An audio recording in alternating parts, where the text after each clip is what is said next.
உலகத் தமிழர்கள் அனைவருக்கும் வணக்கம். நாம் தமிழர் கட்சி தலைமையகத்திலிருந்து தற்போது ஒரு செய்தி ஒன்று வெளியிட்டிருக்குங்க. அது என்னன்னு பார்த்தீங்கன்னா, மே 1 உழைப்பாளர் நாள் விழா.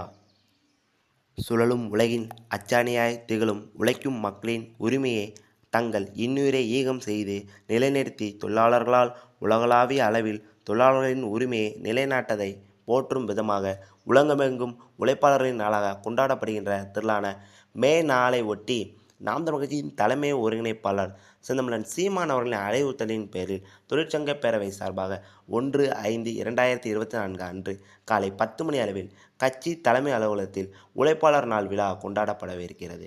தொழிற்சங்க பேரவையினர் முன்னெடுக்கும் இவ்விழாவில் கட்சியின் அனைத்து நிலை பொறுப்பாளர்களும் அனைத்து நிலை பொறுப்பாளரும் நாம் தமிழ் கட்சி உறவுகளும் பொதுமக்களும் பெருந்தரமாக பங்கேற்குமாறு கேட்டுக்கொள்ளப்படுகிறார் என்று நாம் தமிழ் கட்சி தலைமை அலுவலக செய்தி ஒன்று வந்து இருந்திருக்குங்க. முக்கியமாக மே 1 உழைப்பாளர் தினமான நாளை அண்ணன் சீமான் அவர்கள் அறிவுறுத்தலின் பேரில் தொழிற்சங்க பேரவை சார்பாக நாளை கட்சி தலைமை அலுவலகத்தில் நடைபெறும் உழைப்பாளர் நாள் விழாவை நீங்கள் எப்படி பார்க்குறீங்கன்னு உங்களுடைய கருத்துக்களை தெரியப்படுத்துங்க. நன்றி, வணக்கம்.